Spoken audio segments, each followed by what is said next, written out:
শ্রোতা বন্ধুরা, তো আজকে আসলে মেডিসিন টার্ম নিয়ে আলোচনা করব না। আজকে ফুড ডিভিশন বা আপনার মার্কেটিং লাইনের কিছু জিনিস নিয়ে আলোচনা করব, যেমন কিউমুলেটিভ সেলস।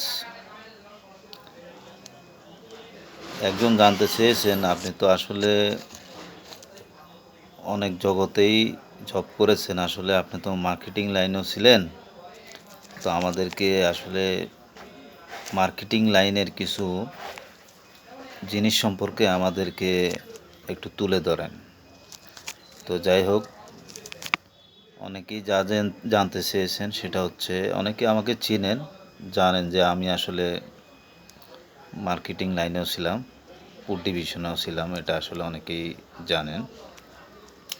তো যাই হোক, কিউমুলেটিভ সেলস নিয়ে একটু ডিটেলস আলোচনা করতে বলেছেন। সেটা হচ্ছে টুডে সেল, আজকের সেল প্লাস বিফোর সেল, সেটাই হচ্ছে কিউমুলেটিভ সেলস বা সিএস বলে সেটাকে। আর রিমেইনিং ওয়ার্কিং ডে, এটা দ্বারা একটু বিশ্লেষণ করতে বলেছেন। Total working day minus up to working days. Total working day যদি হয় 26টা, আজকে পর্যন্ত আপ টু ওয়ার্কিং ডে কয়টা গেছে, সেটাই হচ্ছে কি রিমেইনিং ওয়ার্কিং ডে। আর RADT, required average daily target, এটা হচ্ছে total target minus cumulative sales. Total target আপনার পুরো মাসের টার্গেট মাইনাস কিউমুলেটিভ সেলস, অর্থাৎ আজকে পর্যন্ত কত সেল হয়েছে, ভাগ দিবেন রিমেনিং ওয়ার্কিং ডে, ভাগ দিবেন রিমেনিং ওয়ার্কিং ডে। তো এটাই হচ্ছে কি RADT। তো গেল RADT বিষয়টা। ADT জানতে চেয়েছেন, অ্যাভারেজ ডেইলি টার্গেট। এটা হচ্ছে টোটাল টার্গেট ভাগ total working day. Total target যদি 4 লাখ হয়, টোটাল ওয়ার্কিং ডে 26টা হলে 26 দিয়ে ভাগ হবে।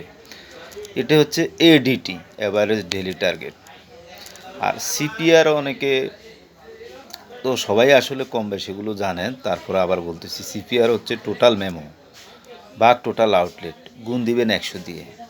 টোটাল মেমো যদি হয় 30টা আর টোটাল আউটলেট যদি হয় 50টা, 30কে 50 দিয়ে ভাগ দিবেন, গুণ দিবেন 100 দিয়ে। এটা হচ্ছে CPR, কল প্রোডাক্টিভিটি রেট। আর LPC, লাইন পার কল, এটা হচ্ছে টোটাল লাইন ভাগ টোটাল মেমো। একটা মেমো বইতে 50টা লাইন থাকে, দেখা যায় ওর মধ্যে টোটাল মেমো হয়েছে, টোটাল লাইনে মেমো সংখ্যা হলো টোটাল 50টা সাপোজ, আর টোটাল লাইন হয়েছে 200টা। তো এটা বেশিও হয় কমও হয়, আপনি এটা হিসেব করুন টোটাল লাইন বা টোটাল মেমো। টোটাল লাইন মানে কি, এক লাইনের মধ্যে আপনার দেখা যায় 50টা প্রোডাক্ট থাকতে পারে, 5টা অর্ডার দিছে, কথা বুঝছেন কি না। আর টোটাল মেমো সংখ্যা দিয়ে ভাগ দিবেন, টোটাল লাইন ভাগ টোটাল মেমো। আর CA, কিউমুলেটিভ অ্যাচিভমেন্ট, এটা টোটাল সেল ভাগ টোটাল টার্গেট গুণ 100। টোটাল সেল যা হয়েছে ভাগ দিন টোটাল টার্গেটকে দিয়ে গুণ 100। অ্যাচিভমেন্ট জানতে যে চেয়েছেন, অ্যাচিভমেন্টেরটাও একই সেম অবস্থা, টোটাল সেল ভাগ টোটাল টার্গেট গুণ 100। কিউমুলেটিভ অ্যাচিভমেন্ট আর অ্যাচিভমেন্ট কথা একই, জিনিসটা একই ধরনের দাঁড়ায়। যাই হোক, ফুড ডিভিশন এবং এই আপনাদের এবং মেডিসিন লাইন সম্পর্কে, অর্থাৎ সব লাইন সম্পর্কে মাঝে মধ্যে আলোচনা করব। আজকে যেহেতু ফুড লাইন নিয়ে আলোচনা করছি, কারো টুকটাক বিষয়ে জানার ছিল যে স্যার আপনি এই নিয়েও কিছু কথা বলেন, যেহেতু আপনি ফুড লাইনেও ডিভিশনাল সেলস ম্যানেজার পর্যন্ত ছিলেন, এমনকি অ্যাসিস্ট্যান্ট সেলস ম্যানেজারও ছিলেন। যাই হোক, তো আমি এই জন্য আজকে কিছু আলোচনা করলাম, এগুলো আপনারা মনে রাখবেন। আশা করি আপনাদের উপকারে আসবে। আসসালামু আলাইকুম।